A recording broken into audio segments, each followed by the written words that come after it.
Public today. The Wellington City Council is working with the police and looking at the logistics of removing large numbers of motor vehicles if necessary. MPs from across the political spectrum have voiced discomfort at the COVID-19 protest on Parliament's grounds. Several hundred protesters camped out on the front lawn overnight in breach of Parliament's rules to call for an end to COVID-19 mandates and to vaccination.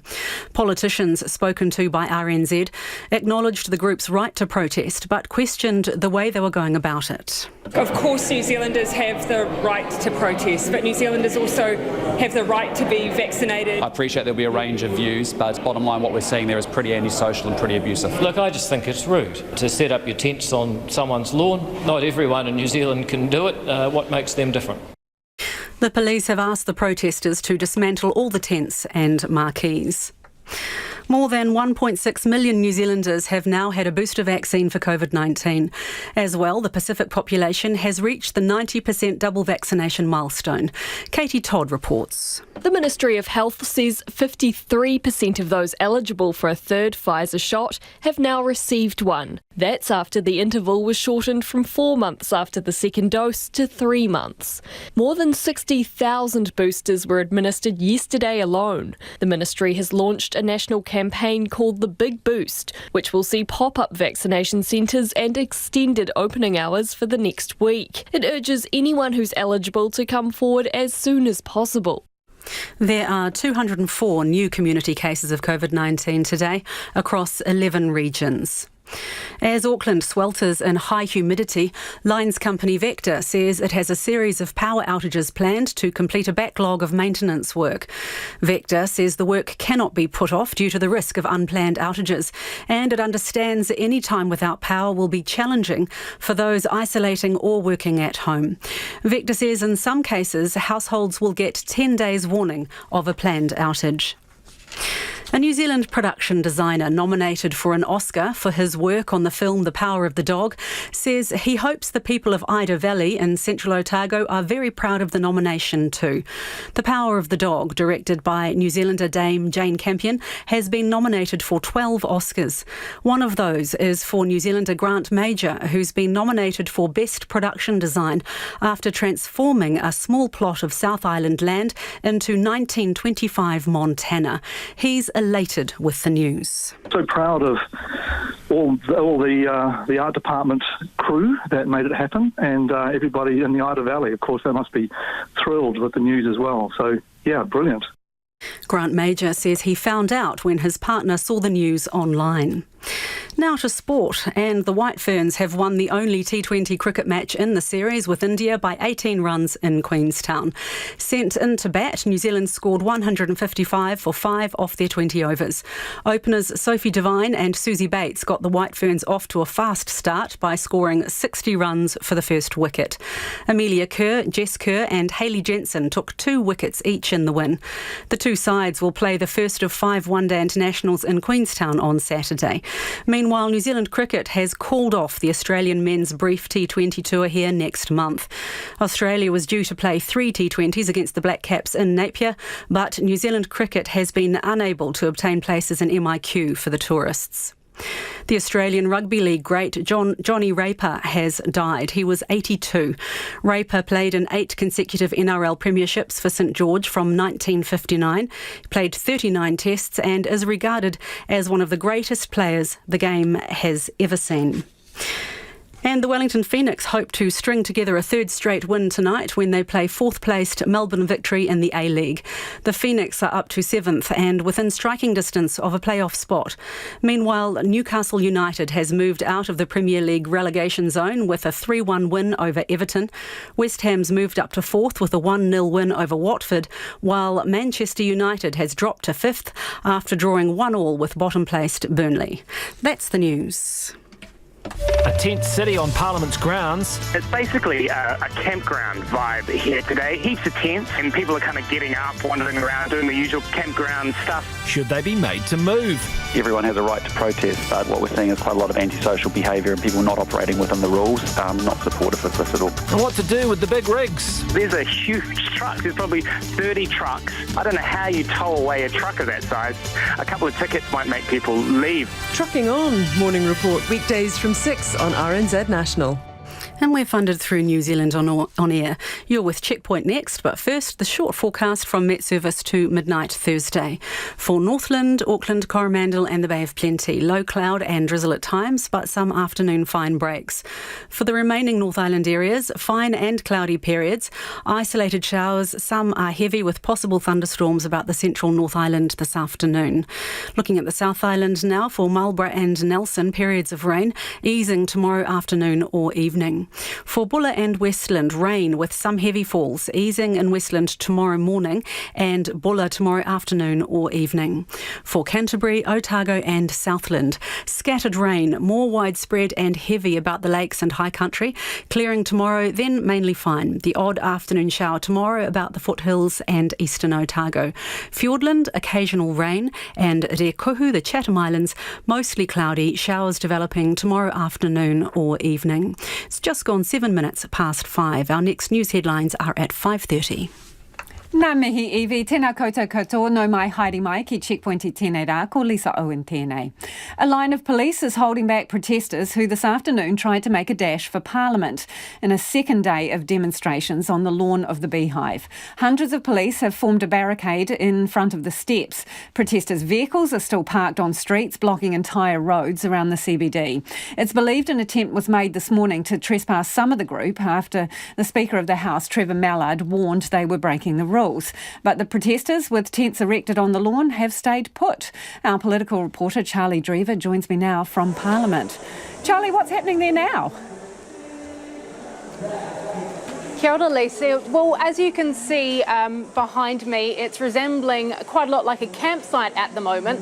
That's despite the fact that the Speaker, Trevor Mallard, has issued a notice multiple times to remove these tents. It's a lot quieter than it was earlier today when we saw large crowds of people absolutely surging towards a line of police. This led to a few scuffles and also the handcuffing and leading away of a couple of protesters as well. But at the moment, it seems relatively calm. There's a little bit of singing, speeches, and the occasional shouting as well. And so still some vehicles, well, left abandoned in essence. What sort of disruption is this whole protest causing? Yeah, so it has caused quite a lot of disruption in this part of Wellington. Molesworth Street is still closed off, and so is part of Lambton Quay. There's lots of trucks, there's camper vans with anti-mandate and anti-government messaging along the side. There's also been portaloos set up for the protesters because they were using public toilets around the bus station and the train station there, so that's been set up for them.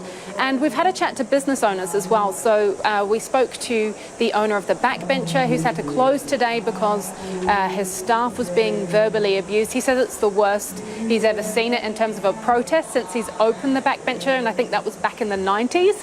So that just goes to show how much disruption this protest is causing. And we spoke to Wellingtonians what they thought about the protest and the mandates, and here's what they had to say. The mandates are in place for a reason, for collective and community good health. And I think that at times like this, we should be thinking about the collective good and the community rather than individual selfishness. The protests and stuff, if they're doing it out of the way and focus it on government and look like at Parliament, that's all good. But the road stuff has been a bit difficult, and trying to move back down to Wellington when there's cars parked across the road has been really frustrating. That I find ridiculous. When they were parking parallel across lanes, was that a few months ago? That's too far. And that regardless of whether it's a protest or not, you're disrupting everyone's day-to-day lives. And I get that it's a protest and you do have to make yourself heard, but if just being a general nuisance, then that kind of thing I reckon should get towed. Right, so that's ordinary Wellingtonians. What about authorities? What are they saying, Charlie? Well, we're expecting an update from authorities shortly. What we have heard so far is that they have been issuing those notices for protesters to leave, which obviously they've been ignored as so far. But we have heard that there have been some arrests. We're just waiting to hear how many there have been in total from police, and we'll keep listeners updated throughout the evening. Thanks, Charlie. That's Charlie Drever joining us live from Parliament. Wellington Mayor Andy Foster says the protesters have made their point and it's time to move on. This is one of the joys of being the capital city. We're the place that people come to give their opinions to their parliamentarians, and that's what capital city's about. With regard to the protest itself, obviously people have the right to protest, but we do want it to be done in a way which is respectful of the needs of others and people being able to get on with their own business, their own lives, and that keeps everybody safe. And obviously, this is a different kind of protest to those kind of protests that we've seen before, and that they've put up tents and parked vehicles all over the place, which we haven't seen before. So, Andy, to be clear, have they crossed the line of respectful protest and allowing others to still carry on with their lives?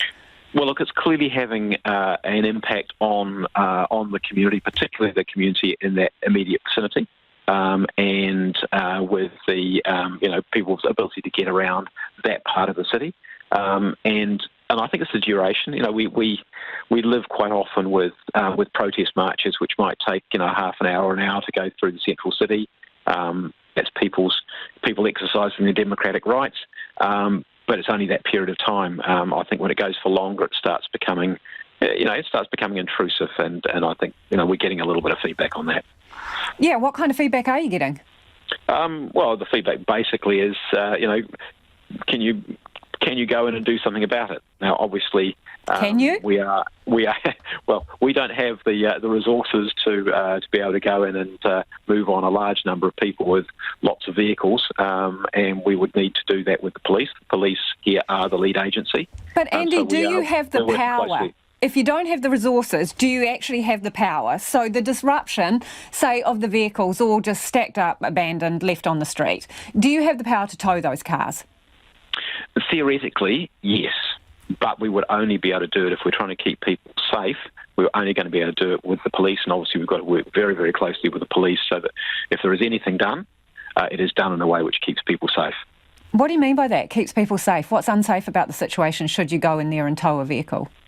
Well, I think you could probably imagine that if you were to go in and tow a vehicle and the people there or the people around there weren't very keen on you towing that vehicle, it could escalate. And we have, unfortunately, enough health and safety issues in respect, particularly to our parking enforcement staff in the normal day-to-day course of events, let alone putting them into that kind of situation. So are you having talks with police and also the Speaker, Trevor Mallard, about what you'd like to see happen here? But look, we're certainly in regular discussion with the police. Obviously, this is a situation that only really evolved as of yesterday. And when I was asked about a protest coming yesterday, look, we've had, I've got to say, 4 or 5 protests associated with the same kind of issues of freedom of choice and anti-vax, etc. All of those have just been marches from Civic Square through to Parliament. The protest done, and then people go away. This is different, and so we weren't forewarned as to the nature of the protest. So it's only been over the last 25 hours or so that we've been in a position of now starting to talk with the police and saying, look, how do we work our way through this? Do you want the cars gone? Well, obviously we want everything gone, everything back to if you like, to normal, and people being able to get back to their normal lives. But we've got to get to that point. We've got to get there in a way which keeps everybody safe. And do you want the protesters gone, Andy? Well, clearly they've had their time. Yeah, well, clearly we want everything gone. And it's just a matter of us working our way through that, with all the parties to keep everybody safe, and that includes the protesters. So in terms of the vehicles, right, you raised the issue of safety with removal of the vehicles. What about ticketing? Have you ticketed any of those cars? Well, it's the same kind of thing, that if you start going and you send your team in to start ticketing cars, you may well end up with an adverse reaction from some people. That it may be fine. Could you not take plate numbers down, Andy, or take photographs and send a ticket in the mail to avoid any kind of confrontation?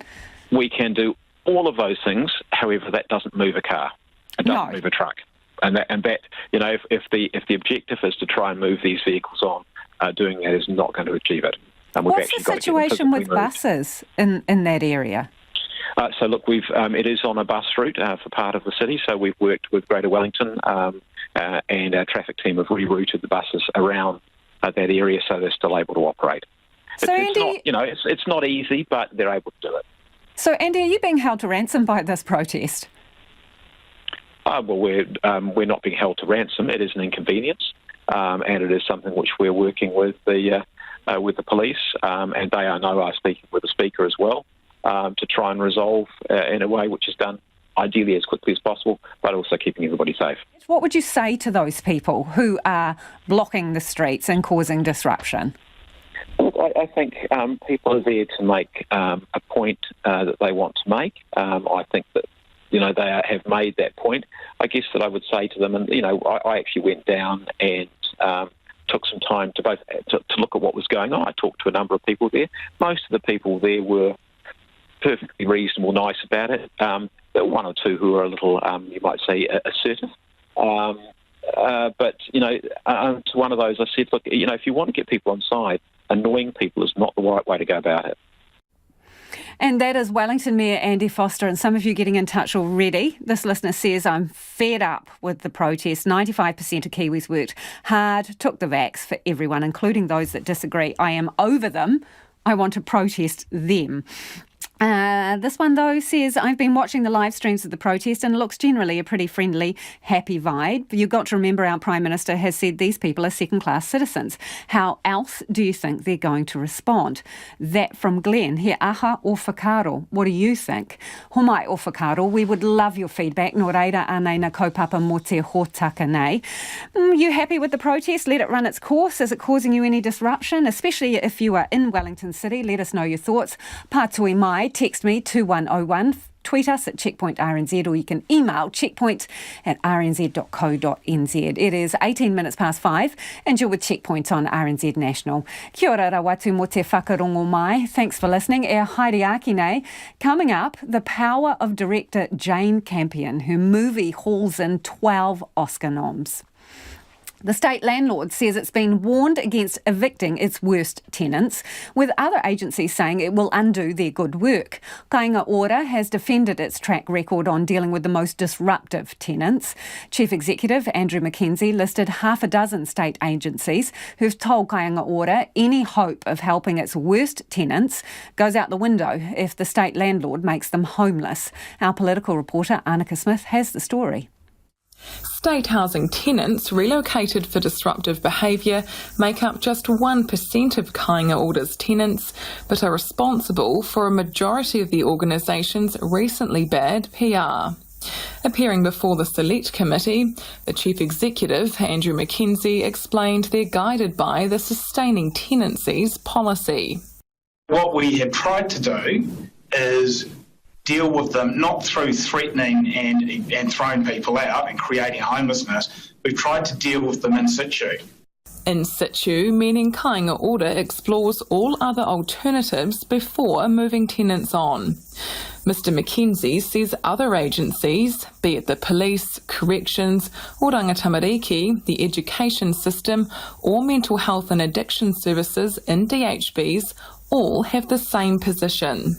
And they've all said to us, you make them homeless, our chances of impacting positively on those people and dealing with the issues go down dramatically. The addiction people said to us, forget about it. You make them homeless, it's a waste of our time dealing with that person. National's Nicola Willis pushed Kāinga Ora on its legal obligations set out in the Residential Tenancies Act to other tenants. Kāinga Ora has been found to be in breach of these obligations and has paid out thousands of taxpayer dollars to compensate terrorised neighbours.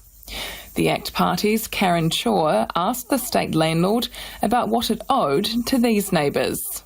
Do you agree you have the similar obligation to the tenants and the people living around these people who we may be creating an issue for them in regards to homelessness and mental health as well, because they don't want to live next to that kind of behaviour.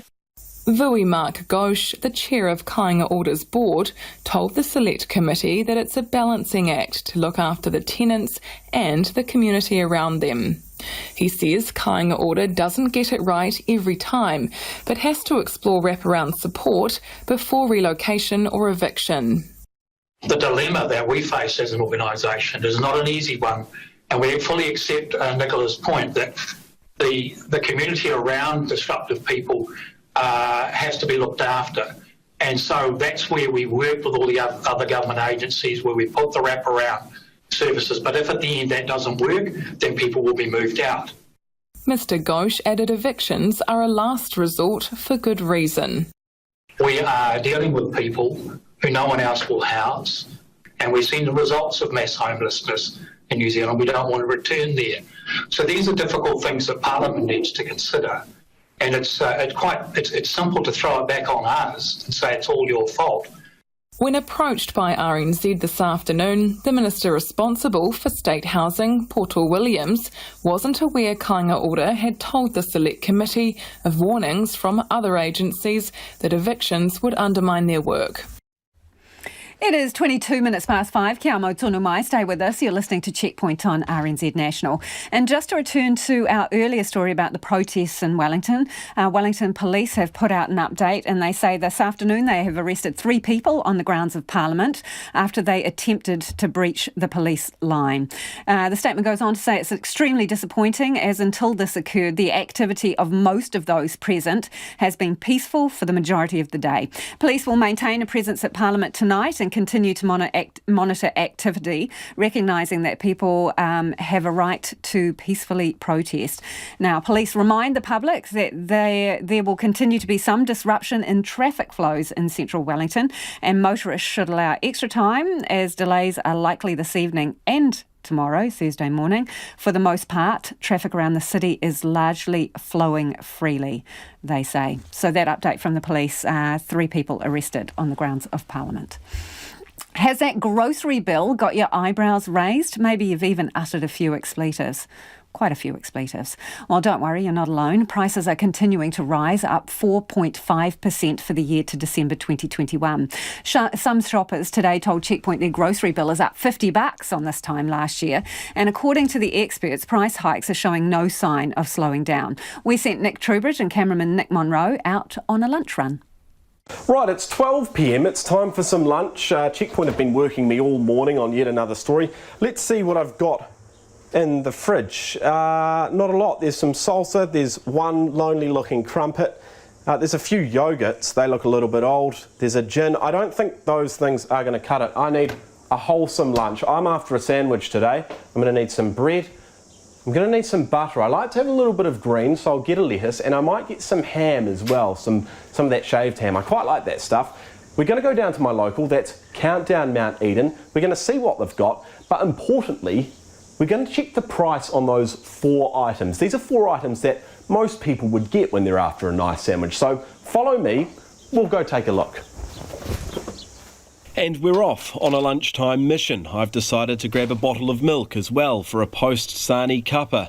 I'm in and out in a jiffy. Time to peruse that receipt. Right, so all of that in total only came to about, what are we talking here? $19.57, which overall doesn't sound that bad, but let's delve a little deeper in here. Let's start with champagne ham first. I got a beautiful little pack of champagne ham, just over 100 grams. That's a great grab by her. Often they don't get 100 grams bang on. That was $2.16. Doesn't seem too bad, does it? 1 litre standard milk. We got the standard Countdown brand. That was $2.51. I only get 1 litre because we're a small household, but it's worth noting that the 2 litre bottles of standard Blue Top, well, they were ranging from about $3.50 all the way up to $4.90. Let's keep going through this list. We've got the Tip Top sandwich loaf, $3.40. What else have we got in here? I got the cheapest butter I could find, an Alpine butter block, 500 grams. Now that came in at $6.30. Bear in mind, that is the cheapest I could find. But the real kicker of all of this is this guy, the iceberg lettuce, the humble iceberg lettuce. I can remember when you used to pick up one of these for about, I don't know, $2. Iceberg lettuce is at the moment $5.20. Certainly what you said about the lettuce is true, so certainly double check the price, especially on the fruits and vegetables. And I'm not the only one left with a sour taste in my mouth. My fellow shoppers tell me their weekly shops have shot up too. Maybe 30 to 40 bucks more, yeah. Definitely, yeah, definitely. Probably 30% more. Main things are going up, bread, milk. That's what I've noticed. Yeah, I just saw the price of some grapes as well, so I'm like, okay, that might be off the list for a little while, but... And this isn't something me nor my fellow shoppers are imagining. Breakfast, dinner, school lunches, the Sunday roast, they're all costing more. Stats NZ's latest food price index shows annual food prices were 4.5% higher in the year to December 2021. That's the biggest annual increase since September 2011, when annual food prices spiked 4.7%. Some people are blaming central banks for printing too much money, for cutting interest rates too low. But University of Auckland economics professor Robert McCulloch says there's a smorgasbord of other factors pushing prices up. Maybe there have been disruptions to supply chains around the world.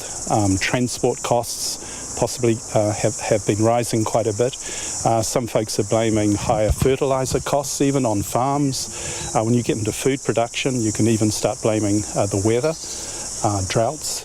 But Professor McCulloch says it's politically convenient to blame international factors alone. There could be some more specific factors that have been going on here and not elsewhere. Closed borders maybe have made it harder to hire seasonal workers, so there could be some price pressures on wages. There's also been quite a bit of domestic debate on the grocery chains, monopoly powers exercised by them, a lack of competition in the industry. Food and Grocery Council Chief Executive Catherine Rich represents those that produce what you put in your trolley. COVID's crushing of the global supply chain kicked off cost increases for suppliers here, some lumped with 500% increases in freight charges to get goods here. Just the start of their woes. It sounds so extraordinary that we're talking about some of the highest prices, particularly in a decade, but everything's gone up. Fuel, energy, wages, as I've said, everywhere our members have turned, there has been a new cost increase. And then there's the border issue, simply not enough workers entering the country and delays for those who decide to do so. And it can be something as simple as not being able to get the maintenance worker who's the specialist on a particular bit of sophisticated kit from Germany and the States. So while you're waiting for that chap to come down, you're not running that machine or you're not installing that new manufacturing line. And don't hold out for changes anytime soon. I think things are going to be more difficult before they get better.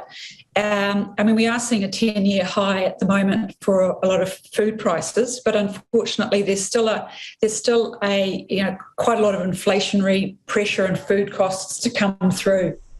All signs suggesting it'll be some time yet before that weekly bill becomes easier to stomach.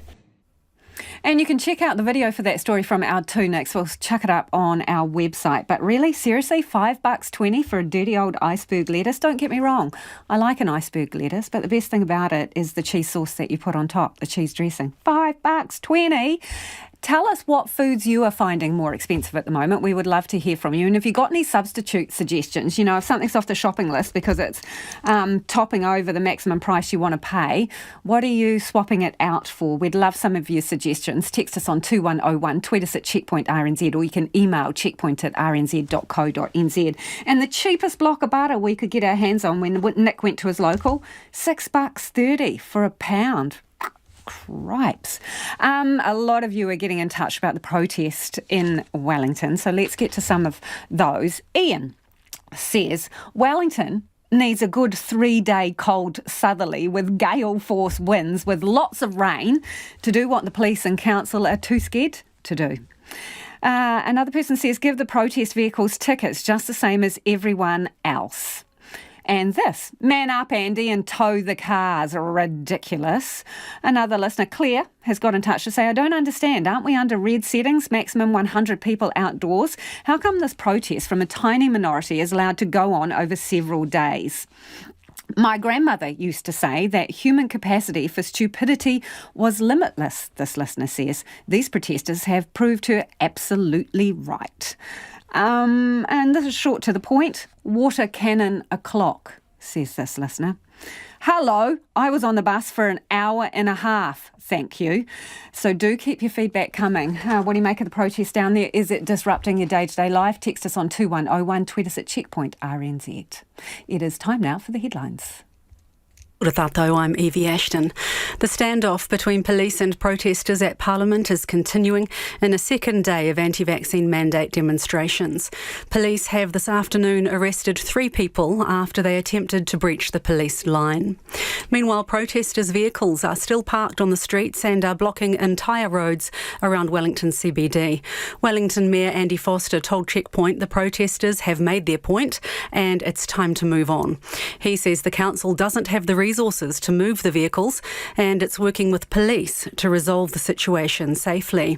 A business owner over the road from Parliament says his staff have been abused and it's the angriest crowd he's seen in 30 years. And MPs from across the political spectrum have voiced discomfort at the protest. Meanwhile, the COVID-19 response minister has cautioned New Zealanders not to be complacent in the face of lower than expected case numbers. Another 204 cases have been identified in the community today, but the country has yet to see the steep increase predicted by modellers. More than 1.6 million New Zealanders, or 53% of those eligible, have now had a booster vaccine for COVID-19. As Auckland swelters in high humidity, lines company Vector says it has a series of power outages planned to complete a backlog of maintenance work. New Zealand film industry players are hoping Oscar success for Jane Campion's Western, The Power of the Dog, will open doors for more local filmmakers. The star-studded Western has scored 12 nominations in this year's Academy Awards, the most for any film. The organisers of WOMAD New Zealand say they had little choice but to cancel the festival in March. They say uncertainty surrounding large events and the threat of Omicron made going ahead impossible. And the White Ferns have won the only T20 cricket match in the series with India by 18 runs in Queenstown. Sent into bat, New Zealand scored 155 for 5 off their 20 overs. Those are the headlines. Our next news and weather is at 6. Kia ora rā e hoa, no mai hoki mai. This is Checkpoint, ko Lisa Owen tēnei. Ko taku hoa e nai ko Nona Peltier, who's in our Auckland newsroom to talk all things business. Nona, ASB Bank has had a strong lift in profit. What are the numbers? Yeah, well, they've increased their first half profit by 23% on the previous year.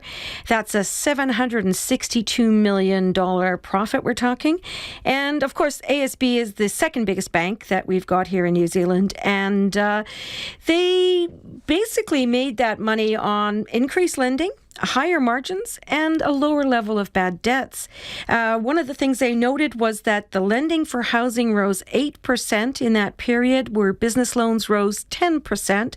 However, they are a little bit concerned about the new credit protection law that's in place, otherwise known as the CCCFA. They're going to be making some presentations on that, as well as other financial institutions are concerned too. It's pretty widespread. So I think that we're seeing some of the credit applications being turned down. What ASB is saying to their customers is get in early, be prepared, and they'll work with them. And Nona, the FMA, the Financial Markets Authority, is on the tail of 2 people accused of insider trading, taking High Court action. What are the details? Yeah, so they're taking criminal action against one unnamed person and civil action against the 2 together. Well, the one that's taking the criminal action is going to be heard in the district court, and the other 2 are facing charges in the Auckland High Court. Now, the details of this action by the FMA are pretty limited. The FMA is not saying too much, but the case goes back to something that happened in 2018 involving a company called Pushpay Holdings. Its director and co-founder, Elliot Carruthers, was resigned and was going to did sell $100 million worth of shares in that particular company. But what happened was, in advance of that, one of the accused was basically tipped off the other one, as from what we can tell, and the other person decided to trade the company shares in the lead up to what was a public announcement. Now, again, this happened in 2018. We don't have very many details. The two individuals involved have been granted interim name suppression. However, the shareholders associations are questioning why it should have taken so long for some action to come before the courts. The FMA is saying, well, this is pretty business as usual when it comes to these types of cases. They're saying it's really complex, and the length of time they've taken is not out of line with similar types of cases taken overseas. So this is just the first announcement we've had about this. You can expect it to be winding through the courts for some time to come. And Nona, let's take a bit of a jaunty spin around the markets. What have you got? Let's do that. So our NZX Top 50 index ended up nearly 1%. That was a 15-point gain to 12,434. And that's in line with what we're seeing in some of the bigger markets. Asia markets also advanced.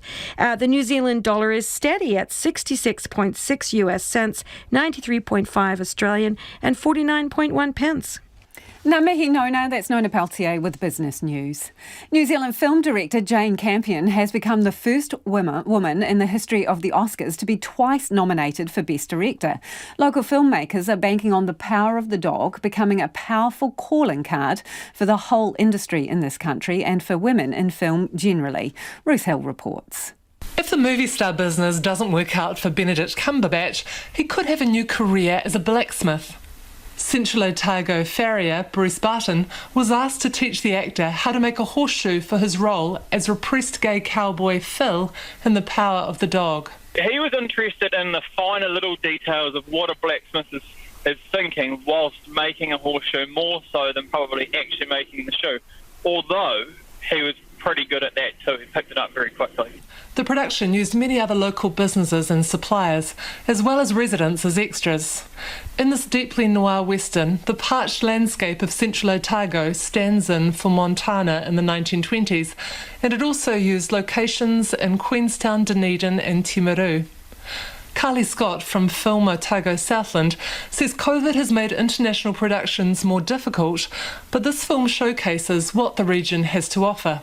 The success of The Power of the Dog is hopefully going to show filmmakers what we're capable of, the talent, the filmmaking talent that we've got here, the locations that we've got here, the innovation, the creativity. It really is going to be a fantastic calling card for Otago and for New Zealand. And yeah, we hope to welcome more filmmakers in future off the back of this. Here's Cumberbatch in his Oscar-nominated role. A man's made by patience, and the odds against him. What kind of man would I be if I did not help my mother?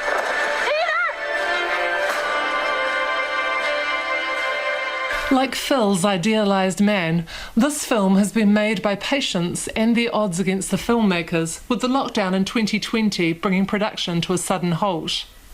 New Zealand Film Commission Chief Executive David Strong credits Dame Jane Campion with having the vision to see it through. She was always of the view that she wished to make this film here, which I think emphasises her absolute confidence in both New Zealand and in our film industry to make a film like this. The New Zealand government invested $8 million in this, which led directly to a $28 million boost to our economy. So not only is it a great film, but it's a great economic story for us. The phone of film set designer Grant Major hasn't stopped ringing since the announcement of his nomination for Best Production Design, although he admits he slept through it himself. I wasn't rung up in the middle of the night. I sort of woke up to my partner Judy sort of scrolling through the internet and said, wow, this is pretty amazing. Oh my God, your name's here. So and since then I've been sending off about 200,000 emails and messages and all that sort of stuff. So yeah, I mean, everyone's so thrilled by this. Rising Kiwi star Thomasin McKenzie has a small role as a girl called Lola. She's currently in the United States, where she's just finished shooting her new film, Eileen. Her mother, acclaimed actor Miranda Harcourt, says she leapt at the chance to work with Dame Jane, whom she's admired her whole life. For Thomason, she was just thrilled to have that tiny, delicious jewel of a role where she got to come in, have a play, peel a carrot, pretend to be a rabbit, play a bit of tennis, and then skip on off and do something else. I mean, really, it was just a massive treat. It was like a birthday party. Miranda Harcourt says the power of the dog is a triumph for the many New Zealanders who helped make it, but particularly for Dame Jane. It's also scooped 2 Golden Globes, 8 BAFTA nominations, the Silver Lion for Best Director at Venice, and dozens of other awards and nominations.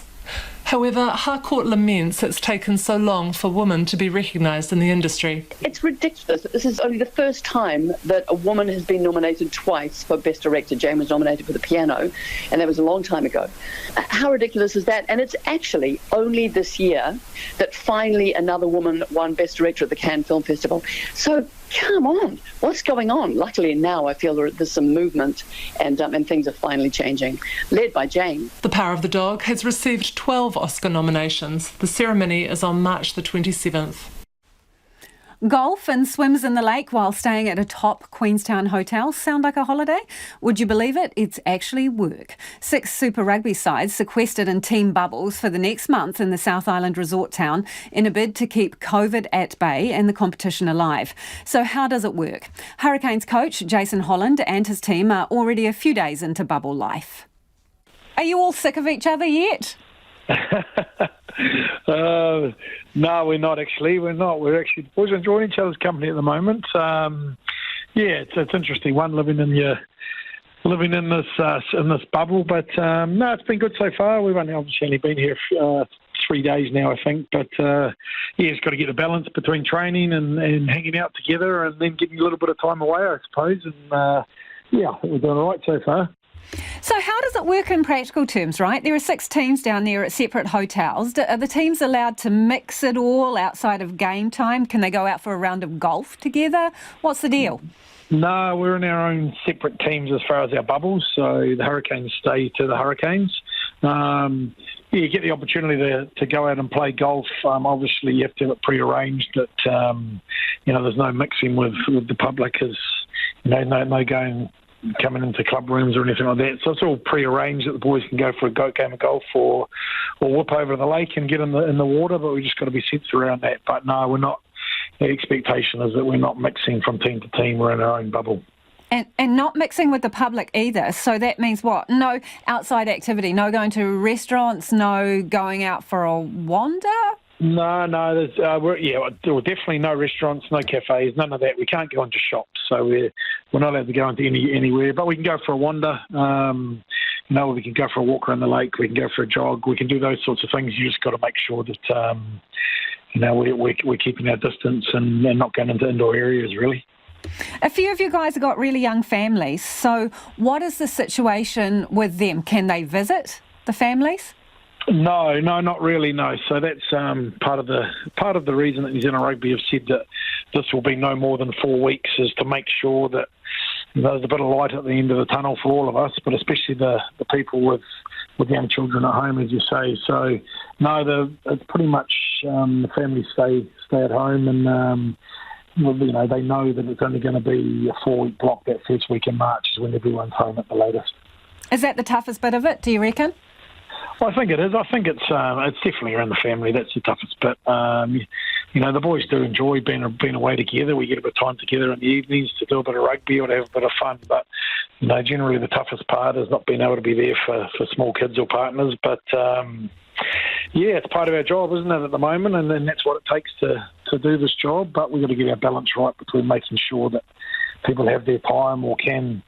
Worst case scenario, people can get out of this bubble and go home if they really feel they need to. So it's just a bit of balance of people versus our job, really.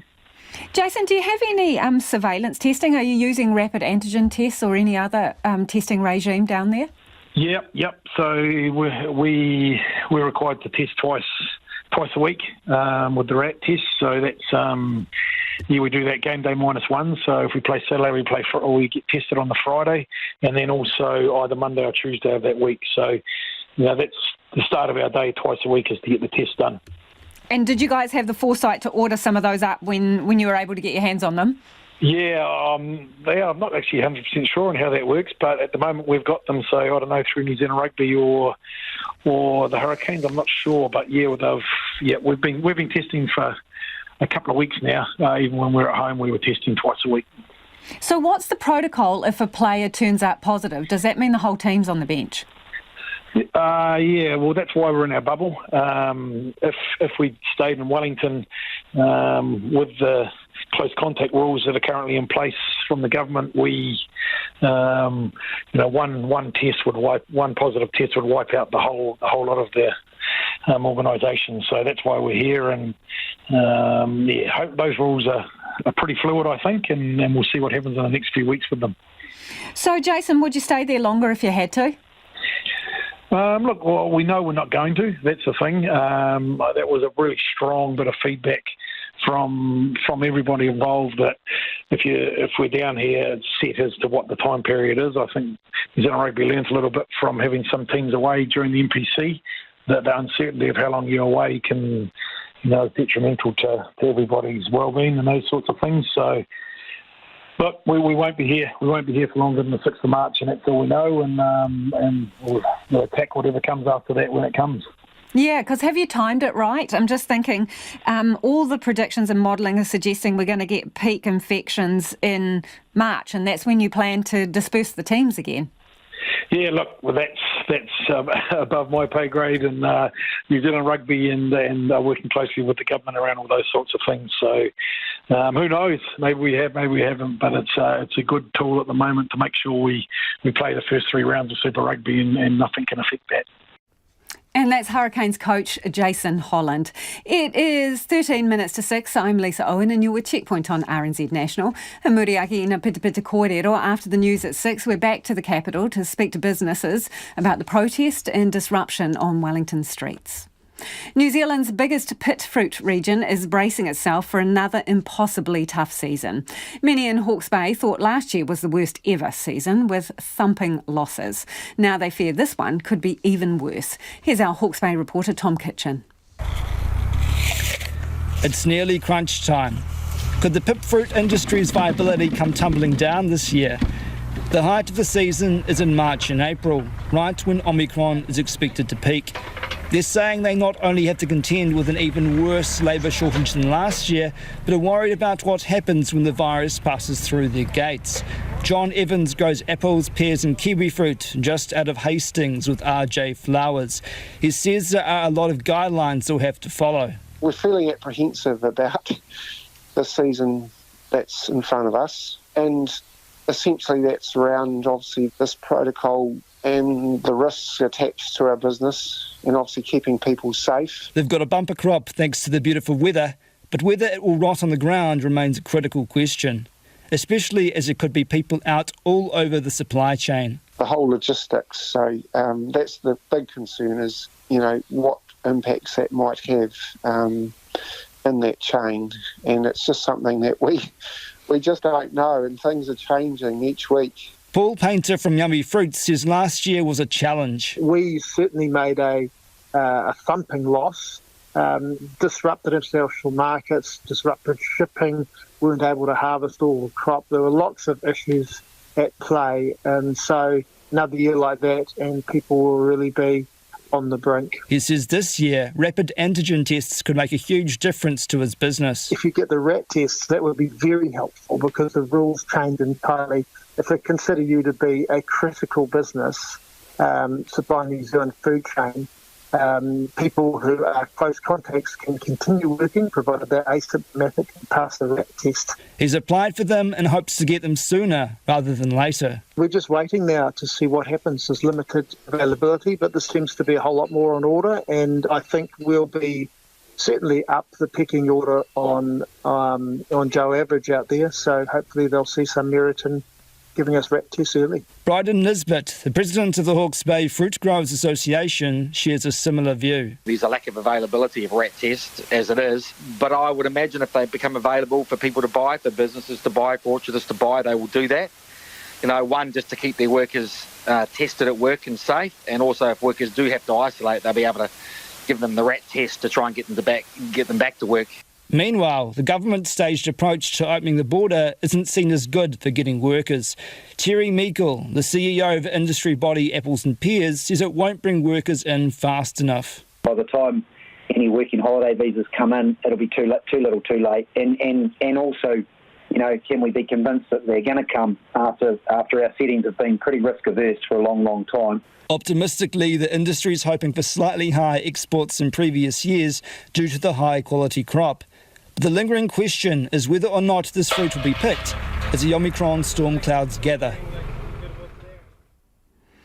O Marapiti, Run Rabbit, you've got one last chance. Auckland Council has pressed pause on a plan to cull wild rabbits in Western Springs Park so people can rescue domestic bunnies that have been dumped there before the shoot starts. Auckland Council Regional Arborist and Ecological Manager David Stayskull joins me now. Kia ora, David. Kia ora, Lisa. How are you? I'm very well, thanks. How many domestic bunnies do you reckon are wandering around in Western Springs Park? We anticipate not many. I would say possibly 2 to 3. And even though there are rabbits that look like they are domestic or they differ in color from the wild ones, they might be just rabbits that have ancestors that were domestic. So I anticipate we have 2 to 3 in the whole Western Springs Park. But you've put the cull on hold just for those, 3 bunnies? We put it on hold because a member of public asked if we could accommodate the delay so they could have a try, and we thought it was about raising awareness of the troubles it carries when people dump domestic pets in the parks, and it wouldn't have a major effect on our rabbit cull operation. So yes, there is not many domestic rabbits, but we thought it was important to accommodate such a noble request. When you talk about dumping of domestic pets, how much of a problem is it around the region in terms of our parks and people just offloading their unwanted animals? In general, we have cases of chickens being dumped in our parks and geese and also rabbits. How widespread is the problem? I would say big enough. In Titirangi, for example, we rehomed around 200 chickens in last 2 years alone. In terms of rabbits, I wouldn't say it's a big problem. We've had some in the past, but now it's not so prevalent, and Western Springs is probably one of the few parks where we have seen it. So the problem is moderate, I would say. Yeah. So in terms of the rabbit cull that you're planning for Western Springs, how big is the rabbit infestation there, wild rabbits? We started probably 2 years ago, and back then we had hundreds of rabbits in there. So the first rabbit cull was around 200 rabbits in one night. And what we have in the last operation, which was probably 3 months ago, was only 16 rabbits. So at the moment we are well in control, and I don't anticipate that the numbers will go over 10 to 15 rabbits across any 3 months. So we are in control, and we have the numbers at just the right amount. Yeah. Yeah, so you're putting in a big effort there to cull them. Given their small numbers, people would probably think. How much of a problem are they? What do they do? They are extremely good breeders, and they can have litter in as early as 3 or 4 weeks. So not controlling it would mean sort of like increase of the population tenfold in a year. Rabbits really enjoy eating small native plants and eating a bark of the more mature native plants, and they enjoy browsing of the grass. So they cause a lot of damage to our turfs, sports fields, and they damage the native plants that were often planted by community and local schools, just like in Western Springs. So how will the cull work when it happens? Pretty much, we have a group of qualified people, 3 or 4. The most efficient control for Western Springs is night shooting, which starts at 10 p.m. and finishes around 5 a.m. This is reported to police and carefully managed in terms of health and safety. And then the the people with the firearm, they have a scope that shows them that is infrared, so it shows them heat footprint. So when they then see a rabbit beyond any reasonable doubt, they take a shot and they kill the rabbit, and then we collect the bodies and take them away off site. And this is how it unfolds on site. And I imagine, David, that the park is closed off and you make sure it's clear before they go in?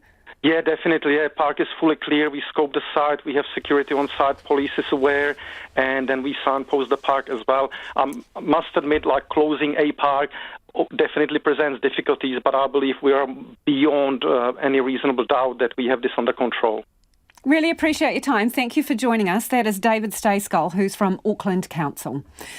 A new unit aimed at helping the mental health of young Cantabrians is a step closer to reality after a $1 million injection.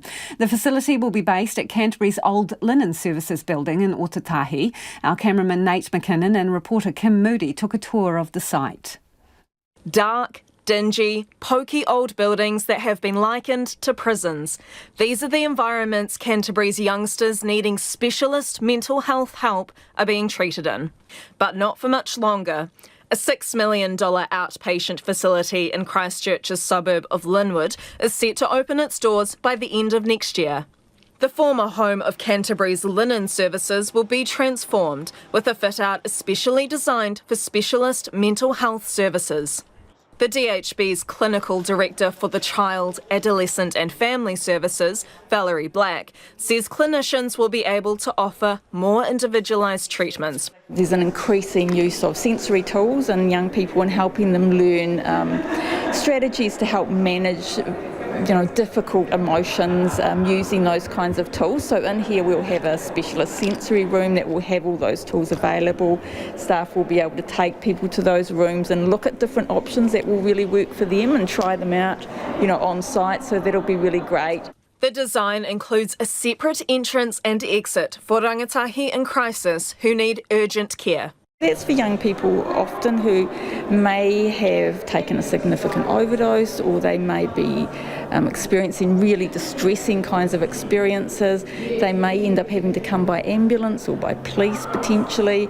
So in those kinds of situations where people are highly distressed, you're wanting them to have a separate entrance where other people aren't staring at them or looking or being frightened by their level of distress. The services couldn't be more needed. The demand for child and youth mental health services has soared 140% since 2018. Michael Flatman, Chief Executive of the Maya Health Foundation, who's fundraising for the revamp, says as soon as people step onto the facility, they'll feel more comfortable. It's not just a fancy entranceway, it's actually going to be another clinical space, because staff will be able to take the kids out and work with them in this beautiful environment. It's a really welcoming place for families when they first enter the service to be able to be met. It's not going to be as confronting as perhaps other facilities might be. The building's makeover has been given a $1 million cash injection from the New Zealand Community Trust. It takes the charity past the halfway point in its goal of raising $6 million for the unit. Michael Flatman says it's a huge step forward. The fillip that it's given us is just tremendous, and I really can't overstate the importance of it. Chair of the Community Trust's Southern Regional Advisory Committee, Stephen Bock, says it's an investment in Canterbury's young people. It's really important that the place that you see to get your assistance looks like it means business. And when you see a dilapidated building like you see behind us now, that exudes lack of care. So something new, it makes people feel a heck of a lot more welcome and valued. The new facility, on the outskirts of the Hillmorton campus, is on track to open late next year. And you can check out that piece filmed by Nate McKinnon. We'll put it on our web page.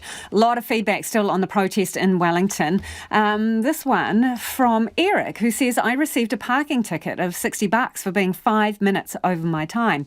Can I get a refund from Wellington City Council if they're not going to both fine and remove these illegally parked vehicles? And another listener got in touch to say, I often travel on the Inter-Islander, spending a night in Wellington before the ferry. I am happy to see that I can can now park my camper van or a tent on the lawn at Parliament. Very convenient, thank you. On the subject of grocery prices, iceberg lettuces can be grown anywhere, anytime, this listener says. Solution to $5 price, grow them. And another person points out, don't forget, we've had a number of catastrophic rain events, so growers have lost at least one, mostly two crops, so costs are up and supply down. Sharon has found a brand of butter selling for $7.20 a pound of butter in Countdown today. Unbelievable, she says. RNZ News at 6. Good evening. Kia ora tātou, ko Evie Ashton tēnei. Police have arrested 3 people during an anti-vaccine mandate protest at Parliament this afternoon. Around 100 officers formed a barrier between the crowd and Parliament just after 3 p.m. today when a section of protesters tried to push past. 2 people were seen to be handcuffed by police and taken away. Wellington District Commander Superintendent Corey Parnell later confirmed 3 people were arrested. He says the arrests were disappointing as the protesters had been peaceful up until then. Dozens of protesters' tents remain on Parliament grounds despite an order for their removal. Meanwhile, protesters' vehicles are still parked on the streets and are blocking entire roads around Wellington CBD. Wellington Mayor Andy Foster has told Checkpoint the council does have the power but not the resources to move the vehicles. He says the police would need to help to keep everyone safe. You could probably imagine that if you were to go in and tow a vehicle and the people there or the people around there weren't very keen on you towing that vehicle, it could escalate. And, you know, we have, unfortunately, enough health and safety issues in respect particularly to our parking enforcement staff in the normal day-to-day course of events, let alone putting them into that kind of situation. Andy Foster says the protesters have made their point and it's time to move on. A woman fears her family will be in MIQ for 40 days after her mother and daughter tested positive for COVID-19 and her son refused any more tests. Karina Kapo and her 3 family members travelled from Australia in January on 2 separate flights and now face a long wait to be reunited. She says the group had to stay 14 days from the most recent positive result, plus another 10 days because her 14-year-old son is a close contact. He refused a day 8 test and Ms. Kapo says the group were told they must stay another 14 days. She says she won't give her consent for him to be tested either because he has already repeatedly tested negative. It just outweighs logic. Why are we testing on a person who shows and displays no symptoms, who's not sick, when we're wasting resources doing this? Karina Kapo wants to know why her son can't finish isolating at home. As Auckland swelters in high humidity, lines company Vector says it has a series of power outages planned to complete a backlog of maintenance work. It comes as more than 3,000 people in the city isolate at home and thousands more work from home. Amy Williams reports. In a statement, Vector says it's put off 2/3 of maintenance work during lockdowns, which can no longer wait. It says it understands time without power will be challenging for those isolating or working from home.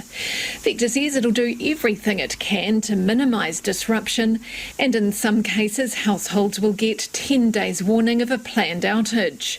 Some outages have begun, and just under a quarter of the work is done at night. The state landlord says it's been warned against evicting its worst tenants by other agencies, claiming it will undo their good work. Kāinga Ora fronted the Social Services and Community Select Committee this morning. Its chief executive, Andrew McKenzie, defended the agency's track record in dealing with disruptive tenants. He says many agencies, including the police, corrections and Oranga Tamariki, have warned evictions will undermine the work they intend to do with them. Pip fruit growers are facing uncertainty about this year's upcoming harvest. The height of the season is in March and April, when Omicron is expected to reach its peak. Although there's a bumper crop, they don't know if they'll be able to get it all picked because workers may not be available if they're isolating or sick. John Evans grows apples, pears and kiwi fruit just out of Hastings with RJ Flowers. He says there could be problems because people could be out all over the supply chain. The whole logistics, so that's the big concern is, what impacts that might have in that chain. And it's just something that we just don't know, and things are changing each week. The industry body, Apples and Pears, remains optimistic that growers will dig deep to navigate the challenges. And a big Wellington music festival has been cancelled because of COVID. Homegrown will not be going ahead next month because the organisers say it's impossible to ensure the artists, crew and audiences can be safe. They say it's bitterly disappointing but hope to be back next year. People can have their tickets refunded from next Monday. The organisers of WOMAD in Taranaki have also announced today that the festival in March won't be happening. That's the news. Tonight on Nights, is sunshine good for your health? Yes, I know we'd all be dead without it, but can the light directly improve your health? Especially morning light. Nick Tipping celebrates the music of Harold Arlen, or at least great jazz versions of his songs. And getting to grips with Yardboroughs and Singletons, we are talking the card game Bridge with Alan Morris, head of an upcoming Congress of Players, on Nights of me, Brian Crump, after the news at 7 on RNZ National. You're back with Lisa Owen and Checkpoint next. First, the short forecast from Met Service to midnight Thursday. For Northland, Auckland, Coromandel and the Bay of Plenty, low cloud and drizzle at times, but some afternoon fine breaks. For the remaining North Island areas, fine and cloudy periods. Isolated showers, some heavy, with possible thunderstorms about the central North Island this afternoon. For Marlborough and Nelson, periods of rain, easing tomorrow afternoon or evening. Buller and Westland, rain with some heavy falls, easing in Westland tomorrow morning and Buller tomorrow afternoon or evening. For Canterbury, Otago and Southland, scattered rain, more widespread and heavy about the lakes and high country, clearing tomorrow, then mainly fine. The odd afternoon shower tomorrow about the foothills and eastern Otago. Fiordland, occasional rain. And for the Chatham Islands, mostly cloudy, showers developing tomorrow afternoon or evening. It's 6 minutes past 6. Our next news headlines are at 6:30. Nā mihi iwi no mai hoki mai. This is Checkpoint, ko Lisa Owen tēnei. More than 100 police have been holding protesters at bay outside Parliament on the second day of a rally against vaccination mandates. 3 people have been arrested. The protesters have set up a makeshift camp on the grounds of Parliament and abandoned vehicles blocking nearby streets. The Speaker, Trevor Mallard's, warned they're breaking the rules, and an attempt was made to trespass some of the group earlier today, but it appears no one's budging. Our political reporter, Charlie Drever, joins us now from Parliament. So, Charlie, are they all still there? Yes, they're definitely still here, and they're yelling at us. They're screaming, "Tell the truth." I don't know if you can hear that behind me. They're fairly upset that media is here, but we have had, up until today, it actually quietened down quite a bit, but they're a little bit upset about our presence. So we're just going to move inside quickly, Lisa, just so that I can hear you. So yes, they've livened up a bit, as you could probably hear and see if you're watching. We have heard, a lot of singing and chanting and speeches. But they're feeling pretty angry at the media in particular at the moment. So has the group got any smaller, Charlie, or is it the same sort of core numbers? Oh, it's about the same. It looks like they're here to stay. They've been asked to leave, but no tents have gone down. There's still plenty of crowds. There's kids running around. There's people having a dance. It looks like they're here for the long haul, or at least overnight. And what have the police had to say? So we've had an update from the police. They've confirmed that 3 people have been arrested as a result of that charging at the police line that we saw earlier today. The police have issued a statement saying that it was very disappointing because up until that moment there had been, it had been mostly peaceful. There hadn't really been much conflict between police and protesters until that moment. The police say that they're going to be monitoring the situation overnight and warning people again that they could be expecting traffic delays as parts of Molesworth Street, Lower Bowen Street and the northern part of Lambton Quay remain closed. Thanks for the update, Charlie. That is Charlie Drever joining us live from Parliament. Simon Arcus is the Chief Executive of the Wellington Chamber of Commerce and joins us now. Simon, how disruptive has this been and where in particular? Well, Lisa, we know local businesses have been impacted either closing defensively because they're concerned about the potential of damage, or closing because they just have to. There's just there's no way. So we're certainly seeing local businesses, the retailers particularly, hurt. And when you say closing defensively, what are they feeling about the situation coming to work? It's one of those situations, Lisa, that you can't be sure about escalation. I think that's why it's gaining so much attention. So there's just a little bit of a sense that we don't want to put people in harm's way, and we don't want to be involved if things were to become a little bit knotty up on the Parliament grounds. Yeah, so what does it mean for business generally? Because there's cars parked on roads, disrupting traffic flow and buses. You say there's a little bit of discomfort. So all in all, how good or bad is it for business right now? Well, I think it's the longer term and the broader impacts. So you're having people having trouble getting onto buses, impacts on public transport, people having trouble getting to work. So the longer it goes on, naturally, you're going to see more problems for business in terms of cost and disruption. And what are your members saying about what they want to happen? Look, I think the general sentiment is, as has been expressed a lot, everyone has a right to protest. What we need to do is make sure that my assertion of rights doesn't impact other people negatively in their own rights. So what are businesses saying? They're saying, let's hope that the point's been made by the protesters and that we see a quick resolution and a safe resolution to the end of it all.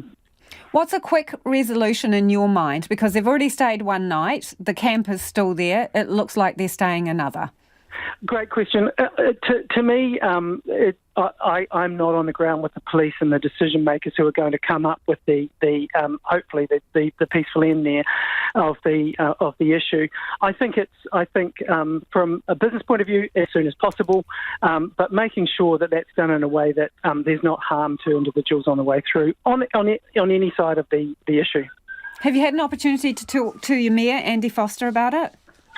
I haven't spoken to the mayor yet. I'm aware of his comments around getting out, being in a meeting all day. But it does. We do encourage the council to be as proactive as they can within the law to free up freedom of movement and to get these businesses reopened as soon as possible. Well, do they need to get a bit tougher, Simon? Because the Mayor is saying that they have the power, but he reckons they don't have the resources, like to move vehicles, and he says he's concerned about safety, so they don't want to move the vehicles. Does someone need to get tougher, and if so, who? Look, I'm not on the ground having interactions. One of these kind of situations, I think you have to trust the people making the judgments who can read the moment. And that moment, what's the energy there like? What's the likelihood of escalation? How do you de-escalate? All of those questions are kind of beyond my pay grade in terms of quality. As I say, as long as we've got that sort of thing well in hand and well understood by the police and decision makers, let's hope for a speedy end to the protesting.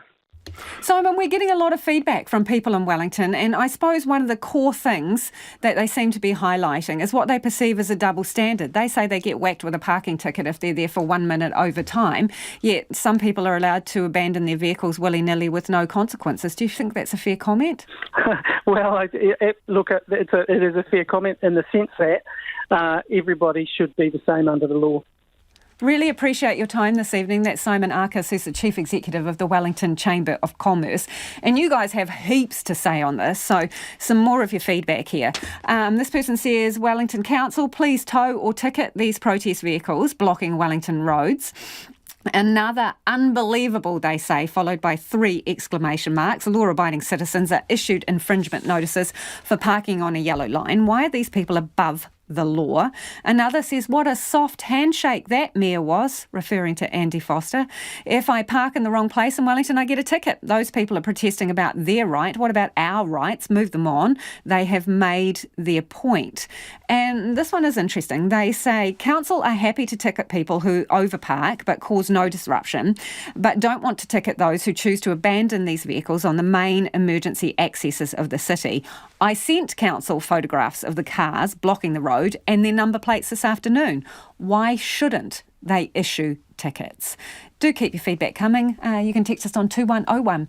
It is almost 6:15 and you're with Checkpoint on RNZ National.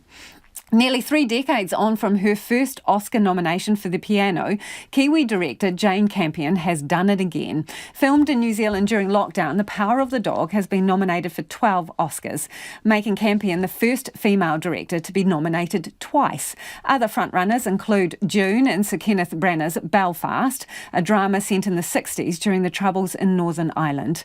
Lisa Bernhard from Reuters reports. The Power of the Dog. Netflix could be on its way to making Oscar history. Its dark western, The Power of the Dog, led the pack with 12 Academy Award nominations Tuesday, including for Best Picture, providing Netflix with another chance to win the top prize and become the first streaming service ever to do so. Stars Benedict Cumberbatch and real-life couple Kirsten Dunst and Jesse Plemons were among those who received acting nominations. You are marvelous, Rose. While Jane Campion became the first woman nominated twice for Best Director, having been a contender back in 1993 for The Piano. She lost then to Steven Spielberg, who she'll face again as he received a Best Director nod for his lavish remake of West Side Story.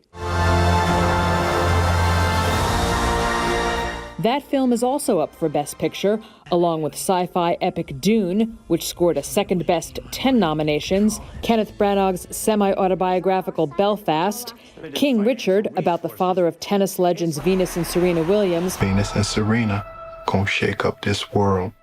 And the comedic climate change allegory, Don't Look Up. Streamer Apple TV Plus scored its first Best Picture nod for Coda, the story of a hearing woman in a deaf family, in a category with 10 nominees in all. The strong showing by streamers including Netflix, which nabbed a total of 27 nominations, further upends the traditional studio model. The Academy Awards will be broadcast live March 27th. Australia is moving to introduce much-needed reform to the culture in its federal parliament. One day after delivering an apology to the women who've been harassed, bullied and sexually assaulted while working in parliament, the government is introducing the first of legislative changes to tackle that culture. The reforms were sparked by a landmark review. The ABC's Stephanie Dalzell reports. After regret and remorse. I am sorry. I am sorry. I join both the Prime Minister and the Leader of the Opposition saying sorry. I am so sorry. Comes an attempt to repair and reform. We've heard the messages, we've acted on the necessary reforms. Finance Minister Simon Birmingham is part of a multi-party task force overseeing the response to a sweeping independent investigation by Sex Discrimination Commissioner Kate Jenkins. An inquiry sparked after former Liberal staffer Brittany Higgins went public with allegations she was raped in a ministerial office. I think we have much improved arrangements today than we had 12 months ago, that we have put in place additional training for all members of Parliament and their staff. We have put in place a new counselling service, trauma-informed, to support everyone, and we have put in place a new independent complaints process with the authority in the teeth to be able to hold members of Parliament to account. The Jenkins inquiry found 1 in 3 parliamentary staff had experienced sexual harassment. Among its 28 recommendations, the need to make workplace discrimination laws apply to politicians and their staff, and legislation to do that is being introduced today after being signed off by the Coalition Party Room. These changes will put in place additional protections for employees that were recommended by the Sex Discrimination Commissioner to make sure that they can have confidence that the same sorts of protections that apply in other workplaces also apply to the employees of members of Parliament. Another looming change, introducing a code of conduct. At the Commonwealth level, there's no general standard of behaviour applying to parliamentarians as employers or their staff. Green Senator Larissa Waters is also on the task force and believes that change is long overdue. Most workplaces have a code of conduct. Parliament does not have one, and it's very clear that one has been needed for an awfully long time. These changes come as outspoken former Liberal staffer Brittany Higgins, who was allegedly raped in Parliament, spoke at the National Press Club alongside her friend and former Australian of the Year, Grace Tame. Ms Higgins says the formal apology is still only words and actions are what matter. The Parliament of Australia is safe. It is secure, except if you're a woman. If what happened to me can happen there, it can happen anywhere. I made my decision to speak out because the alternative was to be part of the culture of silence inside Parliament House. I spoke out because I wanted the next generation of staffers to work in a better place, to take up a dream job like I did, and for it to live up to their hopes and not betray them. Nearly a year after the March for Justice made its way to the threshold of federal parliament, too little has changed. If you go back and read articles from March 15, there was a sense of a national moment of reckoning, a feeling of unstoppable momentum, an irresistible force, a raging current that would not be turned aside by tired old platitudes from fathers of daughters. But I stand here today fearful that this moment of transformative potential is in danger of being minimised to a flare-up, a blip on the radar. Grace Tame, a child sexual abuse survivor, revealed she received a threatening phone call last August from a senior staffer of a government-funded organisation, urging her not to badmouth the Prime Minister at the next Australian of the Year Awards evening. During her tenure, Ms Tame was critical of Scott Morrison and his handling of issues of sexual harassment and a toxic culture in Parliament. The French president says he's had an assurance from Russia's President Vladimir Putin that Russian forces will not escalate the crisis near the Ukraine border.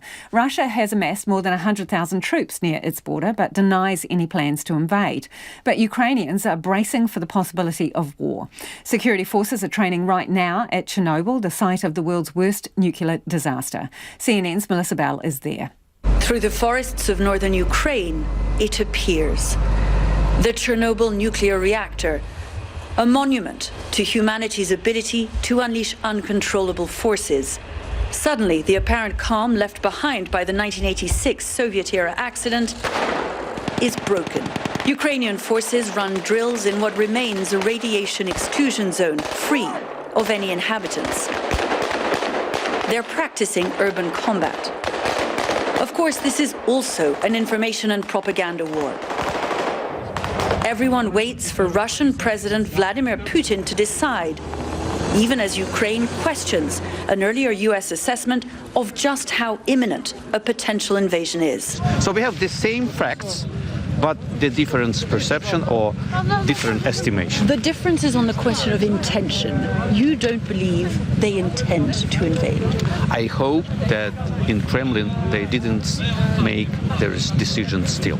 But Chernobyl is only 10 miles from the border with Belarus, where Russia has been holding joint military exercises. These, just some of the 30,000 Russian combat troops that NATO has warned are on their way, welcomed with bread and salt and open arms. To the east of Chernobyl lies this neutral zone between Ukraine, Russia and Belarus. It's known as the Three Sisters Crossing, in memory of a time when the three countries were all Soviet republics. But more than 30 years on from the collapse of the Soviet Union, Belarus is a staunch ally of Russia, while Ukraine fears an invasion. Barely visible through the freezing mist across the border in Belarus, a Soviet-era monument to the sister nations. And at the Three Sisters Cafe on the Ukrainian side, there is more nostalgia for that past than there is worry about war. Masha, a 64-year-old great-grandmother, works here to supplement her state pension, worth the equivalent of just $77 a month, she says. Will Putin go to war with civilians? He won't do that. I have brothers and sisters living in Russia, in Belarus. I would dissolve the parliament in Kiev, kick them out of parliament, every last one of them. They should give the people proper pensions so that people won't be beggars. The nearby village of Sankivka is only a 3-hour drive from Kiev, but feels much further. This man won't tell us his name for fear of being labelled a separatist. He too misses the unity of the past and certainly doesn't appreciate visits to Kiev from the likes of the British Prime Minister. Boris the uncombed comes here, only whipping the tensions up. Only a fool would start a war. Nobody will come out a winner, he says. Nobody. Well, if you're enjoying the footage from the Beijing Winter Olympics, spare a thought for the media who are bringing you the images and the stories. The movements of journalists covering the Winter Olympics are being tightly controlled inside the bubble, which is not only limiting the spread of COVID, but also the narrative surrounding the Games as well. CNN's Selena Wang and David Culver have the story. It's been a long time since there were this many foreign journalists in Beijing. But we're strictly controlled under COVID rules. I can't just walk out of the hotel. And my driver can't just take me wherever I want to go. We have to stay in our lane, literally. You said the police will take me if I were to walk out of the gate. It's really hard to get into China right now as a journalist, but to cover these Olympic Games, we can get in without any visa issues. But the catch is we have to stay strictly confined into what the organizers are calling the closed loop. Other than our hotel, our only options are the Olympic venues. The authorities know where we are at all times. We'll talk to them. Restrictions, lack of access, a daily occurrence for journalists living in Beijing. I'm from U.S., but I live in Beijing. CNN has regularly had run-ins with the Chinese police around Tiananmen Square, in secretive Xinjiang, and throughout my coverage of the first COVID-19 outbreak in Wuhan. Oftentimes, our reports on subjects deemed sensitive by Chinese officials are censored in mainland China. As the relationship between Chinese and Western leaders has crumbled, so has the International Press Corps based here. Journalists have been forced to leave. It's not a particularly good experience to do. Perhaps the most chilling case recently, Chinese state news anchor Zhang Lei, an Australian citizen detained since 2020 on an accusation of spying. We don't know where she's being held. Now the Olympic Games, a carefully managed opportunity for China to reintroduce itself. Journalists like me who live here, now joined by hundreds of new faces, albeit separated by barriers. But our sources in China live with much greater risk, like human rights activist Hu Jia, a prominent critic of the Communist Party. Speaking to me from house arrest, he says authorities are frightened he might stage a demonstration during the Olympics while the world is watching. He tells me he'll be locked in for months. They've threatened to stop him from seeing his elderly mother if he doesn't comply. He's used to getting a knock on the door from police, who he says have visited him 4 times in the past 8 days. The security of the closed loop, keeping people safe from COVID as more cases are registered among Olympic personnel, but also keeping journalists from telling their stories.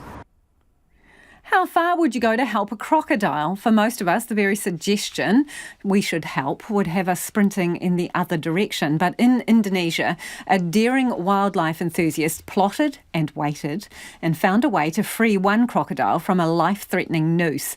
The BBC's Celia Hatton reports.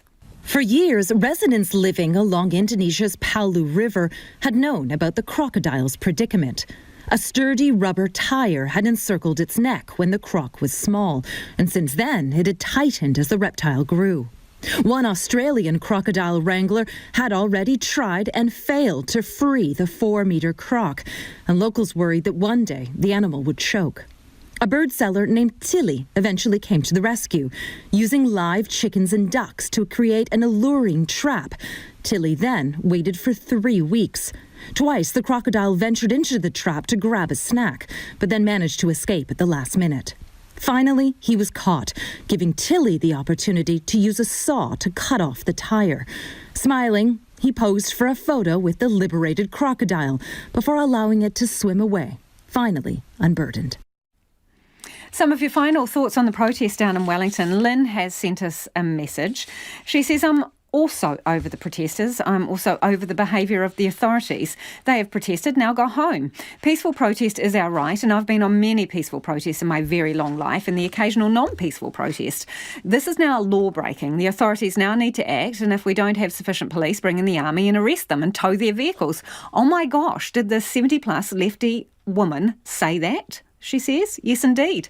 Enough is enough. The majority of us have done our best. Let them put on their big kid pants and get a life. Ngā mihi, Lynn. Thanks, Lynn, for getting in touch. And another person points out that the council needs to cancel all parking tickets issued since this protest began, and to do so immediately. Pamela has got in touch to say, as a Wellington ratepayer, I find it unbelievable that Wellington City Council allows the situation with protesters blocking streets near Parliament and parking on the streets without being ticketed to continue. The council needs to get tough. Call on the police if need be, but sort it out. These freedom protesters are impacting my freedom, and it needs to stop. Now, that is all we've got time for. Now, the late news team will keep you updated throughout the night. If you've missed anything from the show, you can find Checkpoint on Spotify, Apple, or wherever you get your podcasts. Ko te kaupapa tuatahi a pōpō tomorrow on First Up from 5 a.m. They speak to Deputy Prime Minister Grant Robertson about the cancellation of sporting events and what role rapid antigen tests might play in the future to allow them to go ahead. Kia pai tōpō. Have a great evening. Catch you tomorrow. RNZ News headlines at 6:30. Kia ora tātou, I'm Evie Ashton. Police have arrested 3 people during the anti-vaccine mandate protest at Parliament. Protesters' vehicles are still blocking entire roads around Wellington CBD. Mayor Andy Foster says the council has the power but not the resources to move the vehicles, and it's working with police to resolve the situation safely. And as Auckland swelters in high humidity, lines company Vector says it has a series of power outages planned to complete a backlog of maintenance work. Those are the headlines. Our next news and weather is at 7. I've been wondering, am I a good person? Have I actually done anything good? Like when okay, stop there. Stop there. The listeners know. Has Guy Williams done anything good? Text us. I reckon you are a good person. I did a bit of research. You won the Billy T in 2012, so you once provided laughter. Wait. You just said once provided laughter. Don't nitpick. The Panel with me, Wallace Chapman, every afternoon from 3:45 on RNZ National. Thank you, Wallace. And I'm Brian Crump, getting ready.